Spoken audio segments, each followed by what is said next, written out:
And then just a soft start into the webinar, who you'll hear speaking today. So that's on the one hand me. I'm the CEO and co-founder of Apheris. Apheris is a company powering federated data networks in the field of life sciences. And yeah, we've been founded. We founded the company in 2019, essentially with the mission to power collaborative data networks. And so this consortium here is exactly in line with what we build our product for. And we'll be, of course, sharing more about the product capabilities and how we enable such collaborations across organizational boundaries. With me today is as well Michael, our CTO and co-founder. So Michael has a background in physics and computer science and has been spearheading the product development at Apheris. So essentially setting up the so-called federated computing product. What that is and how it ensures that parties can collaborate and trust that their data IP stays protected is something that he'll explain in more depth later as well today. And then with us today is as well Darren. Thank you, Darren, for being here. So Darren has been heading the cheminformatics team at GSK until recently.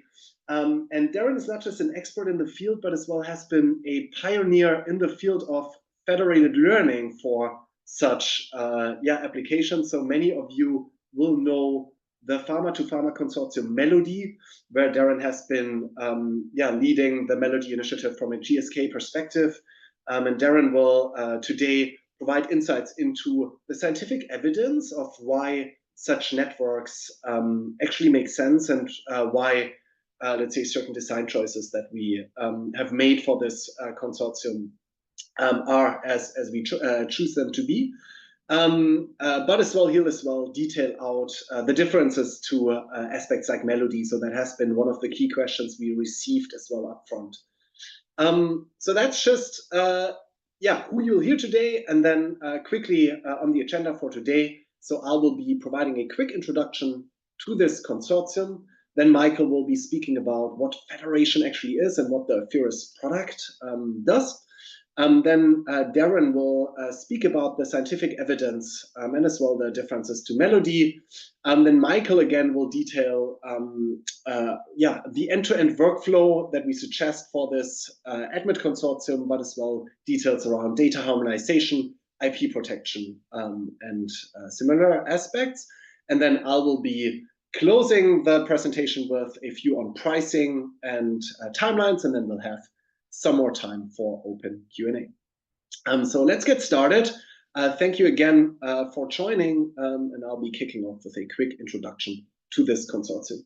So the overarching challenge that we see in the industry is that there's essentially in the public domain just a limited amount of training data to train ADMET prediction models. And that results in essentially an applicability domain that is often insufficient for industrial usage. So in particular, if you look at the publicly available training data, it lacks diversity that, of course, impacts the performance and quality of these models. More precisely, what we see is that the quality of such predictive capabilities essentially depend, on the one hand, on the machine learning model architectures, and then as well on what type of training data these models are built upon. And so we are, of course, seeing quite some advancements in the field. So in particular, foundational models based on graph deep learning, but as well transformer architectures. And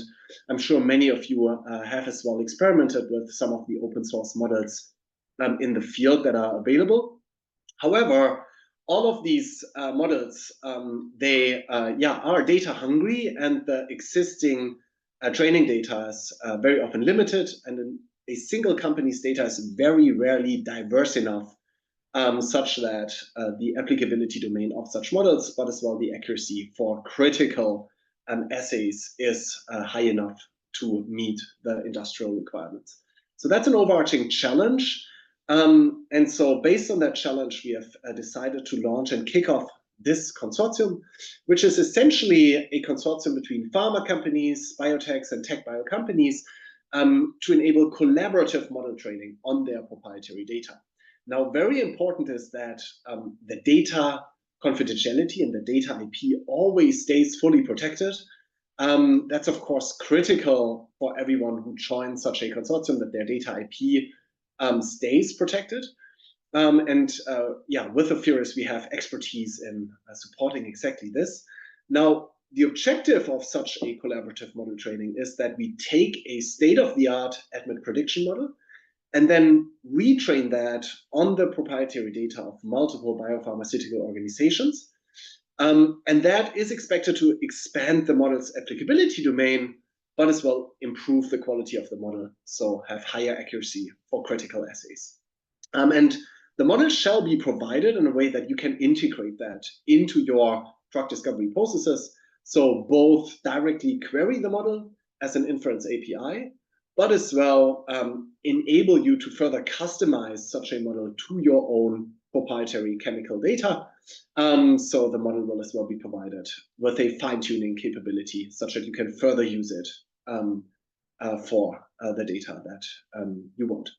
So in a nutshell, the overarching commercial value exchange that this consortium follows is that each consortium member provides access to their proprietary training data.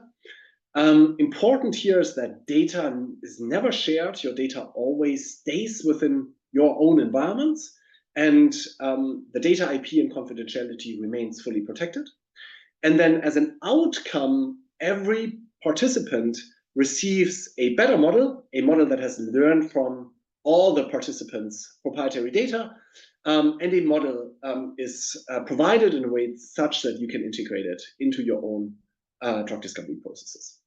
So that's in a nutshell the commercial value exchange, and we are building with this setup on the experience that we are drawing from other consortia that we power in the life science industry. So Apheris is a company powering federated data networks, so networks exactly like this, with quite some experience with as well use cases in life sciences. So one prominent example is the AI Structural Biology Consortium, where leading pharma companies come together and jointly make use of their proprietary structural data to train foundational models. And then we essentially follow a very similar setup here, where each party provides data, each party receives a better predictive capability as a result of participation.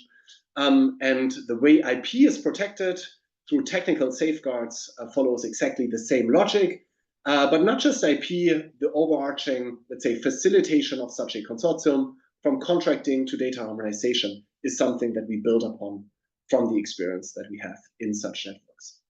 So that's just a initial introduction to the ADMET Consortium that we are launching. And so I'm handing now over to Michael, who will provide details what Federation actually is and how we ensure that we can utilize your data for collaborative model training without actually moving it, and as well what the Apheris product does in that setup. Michael, over to you. Thank you. Yes, I will go a bit into depth on the federation topic. Federation means that data stays where it is. It does not move and the algorithm is brought to the data. This ensures that data privacy and IP stay protected during the collaboration. In this consortium, we follow 3 fundamental steps. The first is that we prepare and pre-process the data such that it can be used for the actual training. And this data preparation happens at each consortium member so that it's ready for the machine learning training. Then the actual federated learning on this distributed data happens without moving the data, such that we have a final model, which is then used for model inference. Next, I want to go deeper on the key part of this, the actual federated learning.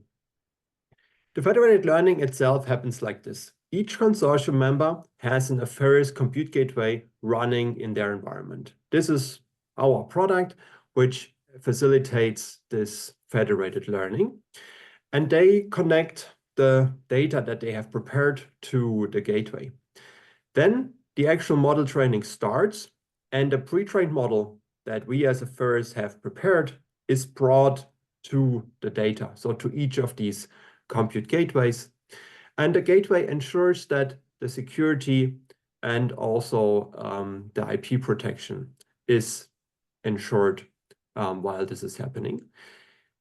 This pre-trained model is then further trained on the individual gateways locally on each of the members' data, so that we have a number of these local models which then leave the environments of the individual members and are then aggregated, but only the local models leave the environments. After the aggregation, we then have a global model, and this final global model can then be used for inference. And now that we have covered a brief overview on what federation is, we want to go into depth on the scientific evidence that supports such an approach. And with that, I want to hand over to Darren. Thank you, Michael. Good afternoon, everybody. Yes, as Michael said, I'm going to talk about some of the sciences led us to this proposal and highlight, I think, reasons why we think this is going to work and reasons why we think this will bring value to those organizations. So this slide talks to data. Anyone who has used machine learning or has read about machine learning will realize that it's a data-hungry discipline, particularly some of the deep learning methods. And although quantity is not a panacea for performance, quantity is good. Hence, trying to pull people together to work together and increase the data volume is why we think this is a good idea. The publication on the left-hand side is from the ADMET Consortium, where you can see a correlation between performance of a resulting machine learning model and the size of the data set that was put together to create that model. And although, as I said, this isn't a perfect panacea, a lot depends on the complexity of the task you're trying to model and so on. Quantity is good in this context. Moving to the middle picture. So aside from quantity, you need diversity in your data. You would like balance in your data. You need dynamic range in your data to build good machine learning models. And this is drawn from a nice paper from GSK where they were modeling off-target pharmacology targets. And you can easily see the bias in public data from this slide. So on the y-axis is the fraction positives that are published into Kemble. And on the right-hand side is actually what is real-life data in GSK. You can see that it's very different. But combining those two together enables us to pull together a really nice data set which delivers a model performance much better than you could get from the public domain on its own or from your internal efforts on its own. And finally, we talk about trust. This figure is drawn from a Novartis publication, which we'll talk about in a little while. This shows the relative data set sizes across assays in a typical large pharma company. You can say there's high variance here. There are some assays with very high numbers of data points, and there are some assays with smaller, and that's very typical. I'd highlight the bottom two, which are two types of different solubility assay. One's a high throughput kinetic solubility. The other one is an equilibrium solubility. And we think that using some of the techniques we'll talk about, we can use the volume in the high throughput to help the modeling of the lower throughput assays. But this is data that is all done to very well understood protocols. People know what those are. You can talk about them. You understand. Can you use all that data together, or have you collated data from a variety of protocols? And trust is very important, as we'll talk about in a minute. So if we go to the next slide, talk about modern machine learning models. Excuse me. So this was a paper that influenced their thinking a lot. It's a lovely paper from Novartis where if you have a good, what we'd call global model for any type of endpoint where you've got a lot of data, you nearly always come across a chemical series where actually it's a bit different to the training set. The model's not quite working well for that series. And here's a technique called transfer learning, where you can fine-tune the global model with small amounts of data on this particular chemical series, for example, to yield a model that is project specific, but is using all the information from the global model.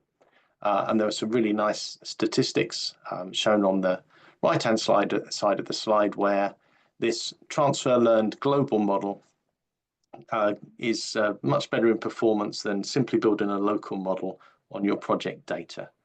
So transfer learning from big data sets can help you a lot, kickstart your modeling efforts where you have small data. If we go to the next slide, another industry paper, this time from Sanofi. This is around multitask learning, and particularly in the ADMET area, we do see endpoints that have correlations. For example, log D is correlated with plasma protein binding, or the two solubility assays that are highlighted in the Novartis figure. And what you can do here is you can train multiple models all at once. And what happens is they share the core of the deep learning model, but they each have a final layer that is specific to their endpoints. And this is a way where if you've got lots of data on one endpoint, but small amounts of data on another endpoint, you can help that smaller data set along by learning from some of the featurization from the larger data set. And on the right-hand side, there's some, again, nice statistics showing that in most cases, the multitask trained models gave you superior performance than just building single tasks models on their own. Moving to the next slide, Michael, I think Robin mentioned foundation model. This is something that is relatively new in chemistry, but we'll highlight a couple here that look particularly interesting. Molforma is trained as a large language model, so trained very much in the same way to text-based large language models, but here it's based on smiles and tokenization of the smiles. But the same type of thing, mass-based modeling with attention, leading to embeddings of chemistry that you can use in your machine learning model. This particular one, Molforma, was trained on more than 11 billion chemical structures. I think the chemists amongst us like to think of chemical structures as graphs, and you can do the same thing with graph-based neural networks. So Molly is a really interesting foundation model trained on over 800 million compounds. Same type of thing, except you are learning on the graphs and you're masking parts of the graph to train your models. And again, coming out with embeddings that you can then kickstart your machine learning efforts on. And Robin mentioned I will talk about Melody. So I think two sides of this, what we're going to build on for Melody and what's different this time. So there are some things that came out of Melody which we can happily adopt. So Melody Tuner was a data standardization code that was put together for Melody. It's a great starting point to get everybody's data harmonized and smiles in the right form and so on. Scientifically, with adoption of things like conformal prediction to generate uncertainties in your prediction, adoption of things like censored regression, which you have to do when you've got ADMET data. The results from Melody, there was improvement of performance and extensions of domain of applicability. We hope with modern machine learning we'll do much better than the results we had in Melody. But we showed that this could be done on both categorical and regression models. And importantly, there was no data loss or leakage from the system. Everything worked as advertised. Now, what's different this time? Well, machine learning changes very fast. And there's been huge progress, as we've just outlined, in some of the methods available to us, which we're going to adopt. And we think this will really help us get better model performance this time. Importantly, in the consortium, we're going to share data labels, something that we were unable to do with Melody. So we will be able to say this is our solubility data. These are our hepatocytes and so on, so that we can talk about the assay protocols that generated that data, and we can make informed decisions. So do we think your kinetic solubility assay is the same as ours, and therefore we can combine and aggregate weights from those models? Or if we think they're sufficiently different, but they're very similar types of assays, we can group them in multitask modeling and make those informed choices. An important part of what's different this time, of course, we didn't have, in Melody, we had to build the platform from scratch. We now have a mature federated platform from Apheris. That's going to allow for faster iterations. It's got more advanced security and IP protection and so on, so everything is better there. And we think that there'll be continuous improvement. Again, with Melody, we literally had 1 or 2 modeling runs. We'll be able to do many more modeling runs, be able to do more experiments, and treat this as a continuous improvement type project. So I hope I've outlined and answered the questions. If not, put the question back in the chat, and we'll try some more ways of answering that question. Okay. Based on this scientific evidence, our current plan is to leverage multitask training and fine-tuning and use either Molformer or ChemProp as the model. So in terms of model, our current preference is Molformer, which is a chemistry foundation model. So it already understands the chemical space and works well when there is limited data. The alternative would be to use ChemProp or a message passing neural network as part of ChemProp, which is a well-known approach and known to work, but works especially well when there is a large amount of data. We will combine this model with multitask training, which has been shown to improve model quality compared to just single task training, such that the final global model will have greater knowledge about ADMET tasks than any individual model could have. And then we will allow for this final global model to be fine-tuned by individual consortium members on their own internal data, such that the fine-tuned models are not shared with all participants. This is the current plan, and generally we are open for suggestions on this. You might be wondering, what about the data and how it all ties together to the workflow? And that's what I want to cover next. So in terms of the data, we want to let consortium members decide on the focus parameters to pursue at the start of this consortium. So we aim at the start for around 12 ADMET parameters and then add more over time. So what you see here is just an illustrative proposal, and we'll send a survey after this webinar to understand which parameters are of most interest to you. And with this knowledge about the properties, we can then look at how we harmonize the data. So based on these properties, we will try to understand what data is available amongst participants and also what are the assay protocols, so that we can then decide which properties to merge.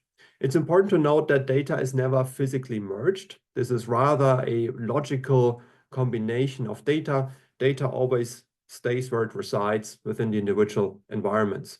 So here we look at which of the data can be used together and which data cannot be used together. And then think about which properties could we put together to form a larger data set, or which properties will be treated in a multitask way.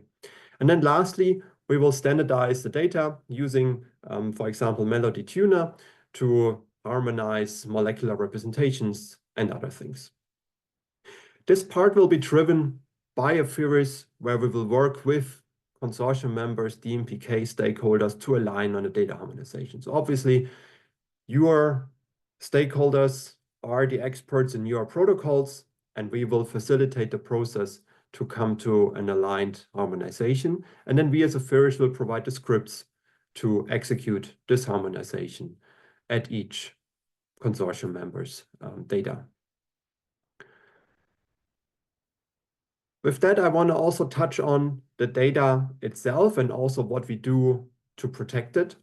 So all of this, what I described before, happens in a way that protects data and IP. So data always stays within the members' environments, and the machine learning training is brought to the data. And members have full control over the computations via computational governance, which is governance on the computational level, meaning participants have full control over what actually is executed on their data, and also what type of training this is on what of their data. Only the model weights leave the environments and are aggregated across members. And the final consortium model is then assessed for privacy implications, including privacy attacks. So we will do privacy assessments that include a comprehensive threat model analysis, which we have done for many other customers in the past, including attack testing. The final global model that is then obtained from this is made available for inference to consortium members. And through the way that a model is deployed, we ensure that it does not leak privacy. With that, I now want to come to the end-to-end workflow to look at how this all ties together. Starting from the left, so first is the data harmonization. And this happens at each consortium member's environment to produce an analysis-ready dataset, which is then usable for the model training at each site. This happens in each of the individual environments, and then the local results from the training are aggregated across members to obtain a final consortium model, which can then be used to generate predictions with it. And as we said before, this consortium model will be evaluated for privacy risks, and members can fine-tune it. I already saw one question in the chat, which I may be able to answer here on this slide already now that we're talking about the general paradigm. So given that each model is trained locally on each of the individual data sets, only the weights are actually aggregated. And this is happening in an iterative way. So the weights obtained from each of the participants will be aggregated, and this will go in multiple rounds. Hence, we are able to also cater for different dataset sizes in the way of how we aggregate those weights. And so looking at the question, so that also datasets that might be smaller than the datasets of other participants can be considered by the way that the model is actually aggregated and is actually trained. So we have expertise in this from previous such collaborations that we power, that we will leverage to build a model in a federated learning paradigm that will make use of such differently distributed data appropriately. With this, handing back to Robin. Perfect. Thank you very much, Michael and Darren. Then I'll conclude with a quick view on pricing, timeline, and next steps, and then we'll have time for some Q&A. So first of all, on the pricing. So generally, we want to incentivize parties to contribute more, but as well more differentiated data. So generally, the proposal on how to structure pricing here is in 3 tiers to keep it still reasonably simple. And these tiers would essentially depend on the data contribution. Now, there's a pure volume aspect because, as mentioned earlier, more data leads to better models, but as well, as Darren showed earlier, there's quite a variety in terms of dataset sizes for given assays that parties have. And so what we will come up with based on the, let's say, prioritized key parameters that we'll start with, we'll come up with a proposal on both minimum contributions from a volume perspective, but as well structured based on different assay types. And then based on that, there'll be a logic on how to attribute different parties to these respective tiers. The more data you contribute, the cheaper participation is. Generally, what we want to emphasize is that over time, we as well will be adding more members to the respective consortium, and as well will be building out the types of parameters we predict upon. So in that sense, parties that join early have the benefit of essentially locking in a price that hopefully is beneficial to you, and later on, as we have demonstrated, that there is a superior ADMET predictive capability. New members that join, of course, additionally as well improve the respective model capability. And so each party that joins early will always receive the best model as well the consortium evolves, and of course as well will as well always receive any expansions in terms of assay types that the consortium will look at. So that's the general logic, and so hopefully this incentivizes parties to join early. Now quickly looking at timeline and detailing a bit what the next steps will be. So if we look at essentially the timelines we work against, so the plan that we work against is that by mid of the year, so end of June, the participants have a first better predictive ADME capability that they can use for their drug discovery projects. So that's the timeline we generally work against. And so if you break that down into individual working streams, that means that today and over the next couple of weeks, the initial consortium members will decide on the focus parameters, and we will derive the data requirements based on that. So at the back of this meeting, we will share with everyone that is here, but as well with the other parties that we spoke with over the last couple of weeks. We will share a form that essentially allows you to vote on the focus parameters, just to capture the biggest interest from all the consortium participants. And then based on that, we will select an initial set of focus parameters, so around a dozen parameters that we'll start with, and put up the data requirements for that. Now then in April, the data pre-processing and harmonization will happen. So Michael earlier shared that there will be some discussions with your DMPK colleagues. And so essentially what we want to do is to understand which assay types can actually be mapped to each other. Now the whole data pre-processing scripts will be provided by Apheris. So we just want to emphasize this.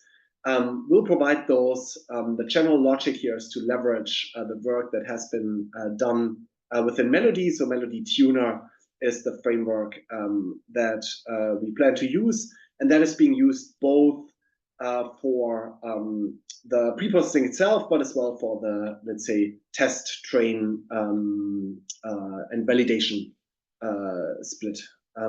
So that is provided by us, and then each party just needs to execute these scripts such that data is then respectively harmonized. But as mentioned, there will be sessions with the DMPK colleagues to assess which assays can actually be mapped to each other. And then in parallel to the data pre-processing and harmonization, there will be, of course, the contracting and the respective InfoSec approvals. So generally, we will share an overview of the structure for the contracting and key, let's say, IP considerations as well on the back of this webinar. But overarchingly, we will act as the central contracting party, so that, of course, reduces complexity and will streamline contracting processes. As well, in parallel, the InfoSec approvals can happen. We are quite experienced in that, just based on our previous experience working with biopharmaceutical organizations. We have a full trust center that details both the InfoSec posture from an IT perspective, but as well all considerations from a data protection and the legal requirements that typically legal teams need to understand. So all of that can be shared based on request, and we'll share pointers to the material that is as well publicly available on the back of this meeting. So that's the contracting work stream, and then based on that, for the initial participants, the collaborative model training will start in May, and we assess that this will take a while, such that by end of June, you'll have a better predictive ADMET capability that is going to be served both directly for inference, as Michael mentioned, but as well for you to further fine-tune to data that you own. So it's served in a way that you can further customize it as well as needed. Now note that there are plans to expand the consortium to additional parameters based on the initial success, but as well to expand the consortium to further members. There are, of course, details to detail out with respect to how do you launch additional training runs, and what is the logic of how, let's say, how many new members need to join at a given time, such that you issue a new training round, and as well how the models then will be updated. So we have, of course, thoughts to that, but as well we'll be working with the consortium members to make sure this fits everyone's requirements. But the underlying logic here is that each participant always gets access to the best predictive capability at a given time. And so with increasing members, but as well with increasing data contributions, the model's capabilities, of course, will increase. And so the value as well to the consortium participants is expected to increase. And then final point here is that we plan to do as well validation and benchmarking based on the predictive model that we provide. So we would ask essentially each party, as they are using the model in real-world drug discovery projects, to as well report back on any performance that they saw with using the model, and then comparing that with real-world experiments. So that is something that we'll as well happily detail out with your DMPK colleagues on how such insights shall be shared back.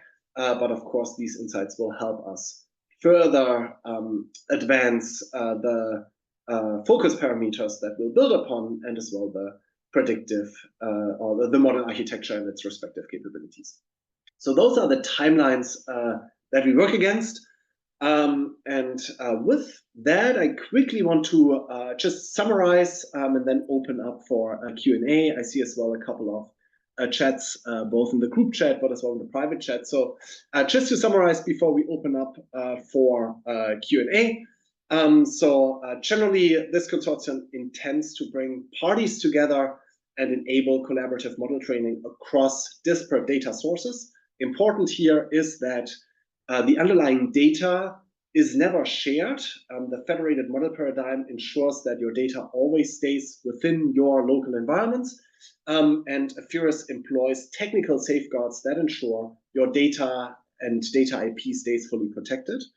Through the collaborative model training, we will essentially take a pre-trained model based on publicly available data and further train that on the proprietary data of multiple parties. And that is, of course, expected to improve the model's accuracy, but as well applicability domain, just given the increased amount of data that multiple parties have. And then this better model will be served to each of the parties in a way that they can use it, but as well further customize it, hence benefiting all participants.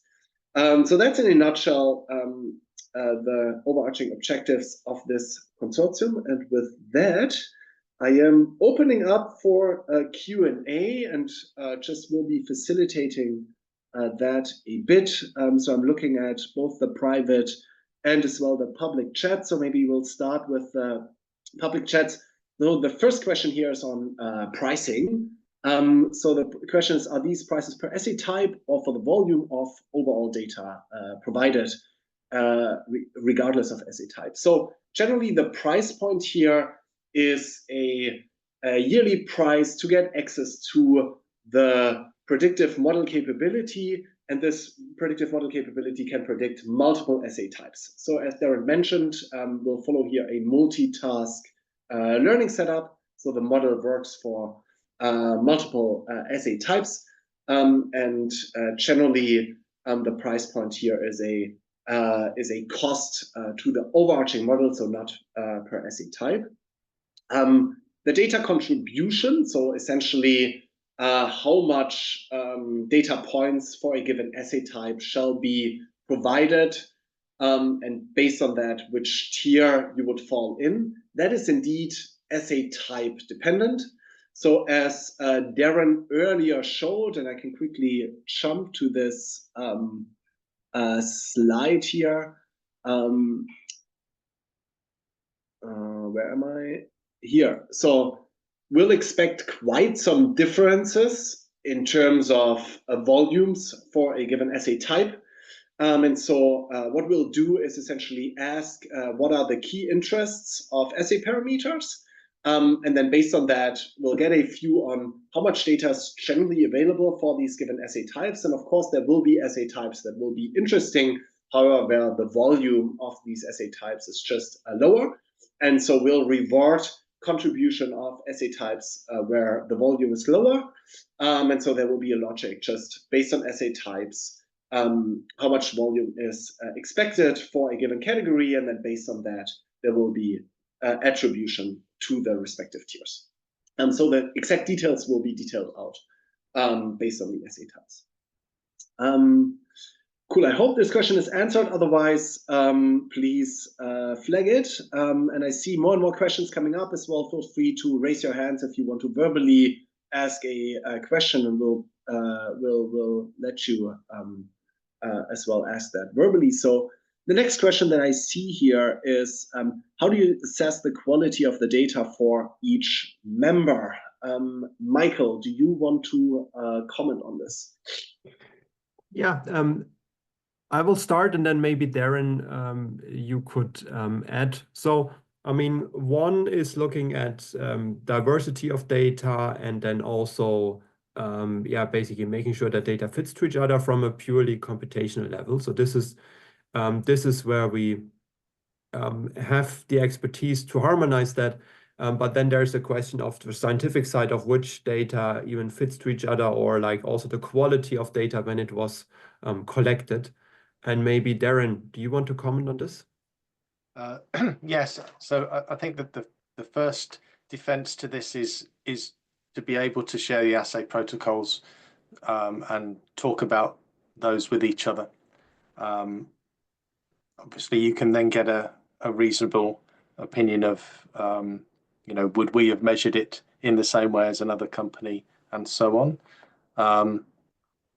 I think one thing which is therefore after that is very difficult to do is obviously you have to trust people that they then execute that experiment appropriately. I think that would be completely out of our control.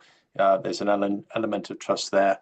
But you know, I think also with the platform, in theory, we could, you know, if things were not working, you could do some leave one out type experiments to try and identify poor data sets if that was a real bone of contention in the consortium. But hopefully, I think, you know, being able to share the assay protocols and talk about that with each other will hopefully address, you know, concerns around quality of data up front, and then after that we've just got the normal issues that, you know, there will be some data points that where the experiment didn't quite work properly, but we all deal with that every day anyway, don't we? So this would be, you know, nothing different to everyday life. Thank you, Darren, and maybe directly posing the next question to you as well. The focus of this consortium with respect to small molecule versus biologics, can you just comment on that as well? Yeah, just small molecules. Indeed. So that's the focus here. And we from Apheris as well have use cases in the biologics field as well, but this consortium here indeed is for small molecules only. So yeah, if that's of interest, reach out to us, and we can take a look at that. There are a couple of questions related to contracting that I'm happy to cover off. So the first is more of a comment that the contracting timelines are optimistic. Absolutely, we are fully aware of this. I think generally the timelines here are ambitious. We want to emphasize that we are quite, let's say, we built on experience in the field of contracting for similar types of networks, and so we'll of course leverage the experience there and as well the, let's say, blueprints that we've worked out and have learned to work well for biopharmaceutical organizations. Now, generally, indeed, this might not work for every party to, let's say, fulfill these respective timelines here. And so the plan would be in an ideal world that there are parties that can follow these contracting timelines, such that we can kick off an initial training run here. Now, indeed, as laid out here, if some parties take more time for contracting, of course, there will be an option for as well parties to join the consortium at a later given time. And then we'll reissue a training run. And of course, the parties that joined early will benefit from an improved predictive capability as well as the model gets updated. So that's one comment to this. And then related to that, there's a question on the license here as well related to leaving the consortium.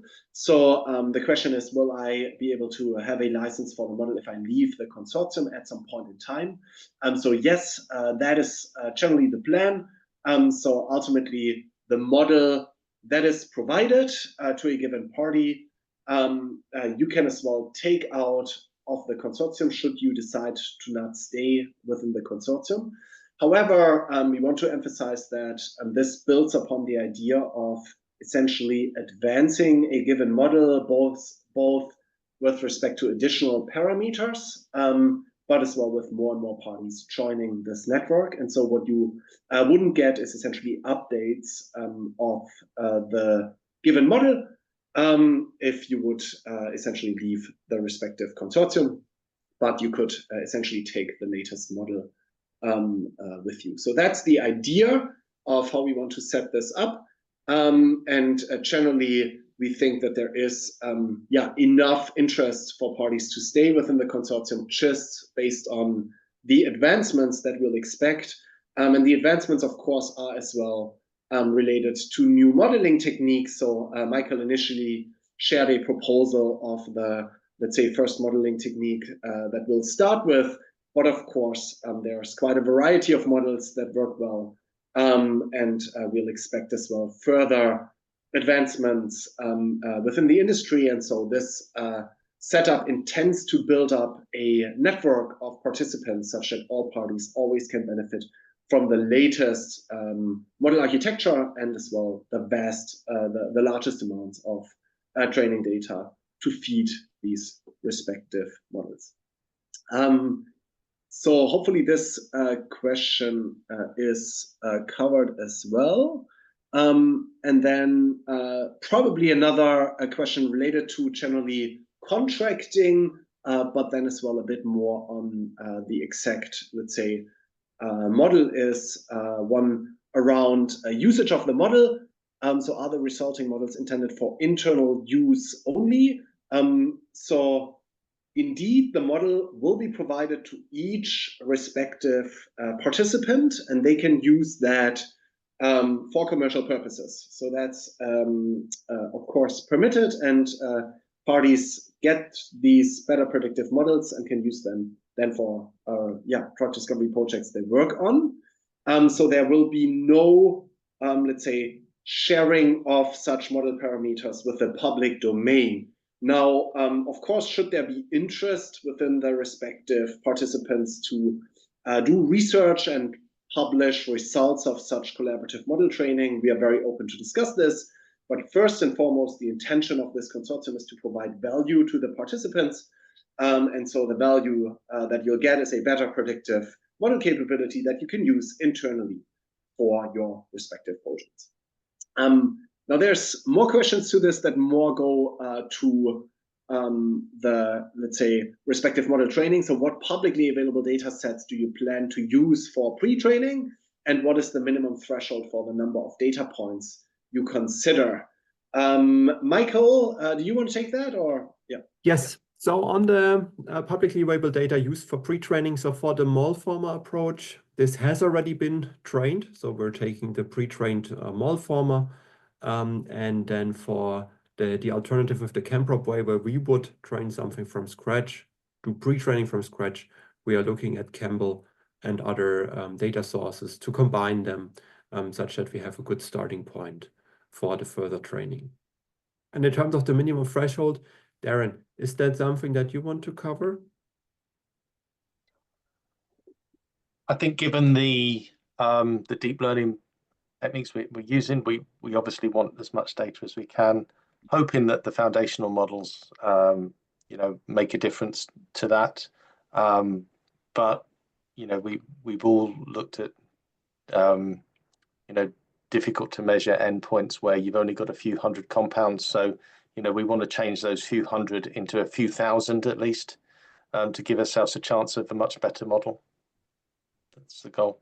Obviously, for the higher throughput ones, people do have hundreds of thousands of data points. So that's fantastic if you can translate that into millions. But I think with a big emphasis on the really valuable data that's in the low hundreds, can we kick that up into thousands? That's where I'd be looking. Thank you, Darren.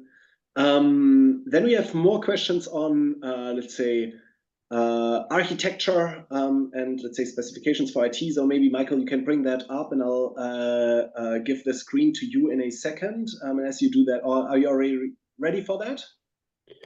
Yeah, I mean, also looking at time, maybe I give just a very brief answer on this. So yes, we can share the architecture diagram and also specifications.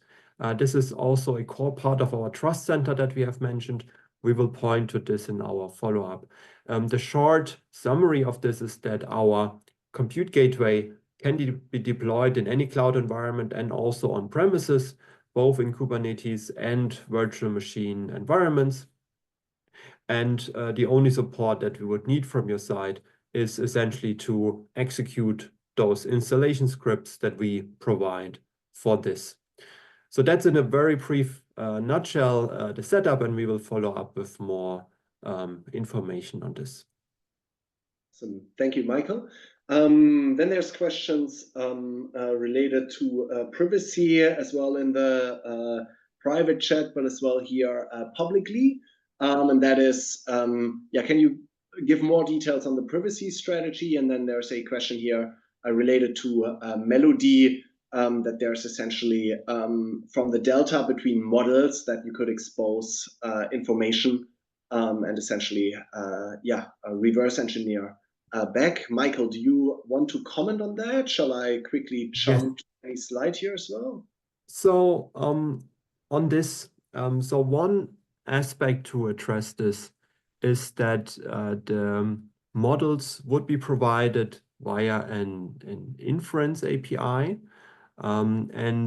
Also, I mean, what you see here on the slide is our general approach. So first, I mean, data stays within the neutral environments, data doesn't move. And similarly, also the final model would then be, not be moving outside of this inference approach. And then we have a bunch of other approaches around traceability and also a privacy risk assessment. So this is looking at using privacy attacks to look at what is the risk and also choose mitigation strategies to avoid such approaches. And particularly from this point of the delta between parties joining, leaving. So I think particularly in the way of joining, there are ways to manage this in the way of how retraining is happening after a new cohort of participants join. So there are ways to mitigate these approaches, and happy to go into more depth in a follow-up session on this. Awesome. Thank you, Michael. Then there's questions of generally other consortia and which companies have already signed up. So generally there are, of course, the publicly funded consortia that exist in the industry. We are as well part of some. Generally, our experience is that privately set up consortia are much more successful. So the AI Structural Biology Consortium is an example of this, and it actually combines multiple use cases underneath. So we can as well share a link to the website of the AI Structural Biology Consortium where you see the different use cases. Maybe you can quickly do that. So there's multiple use cases that run under the umbrella of this respective consortium, and that's as well a thought that we have with this consortium setup here, that we might be extending this to further use cases as we go. And then with respect to signups to this consortium, of course, there will be, let's say, a get-together of all parties that have signaled interest based on the work that we are currently doing. So then, if all parties are comfortable, we can disclose this. At this point in time, we can't. But the plan is essentially to capture interest. And then for those that are interested to move forward, we would essentially coordinate and as well facilitate the introduction such that both more concretely the respective questions around as well data harmonization can be aligned upon. Cool, we are at time. I do see there's one more question related to how the model will be provided. Michael, do you quickly want to comment on that? Very briefly on this. So the current idea is indeed that we would make the model available via an API, mainly to cater for any privacy concerns, to address scenarios like you have mentioned. So when a model is only accessible behind an API, this significantly reduces what can be done maliciously with that model. So that is the current plan.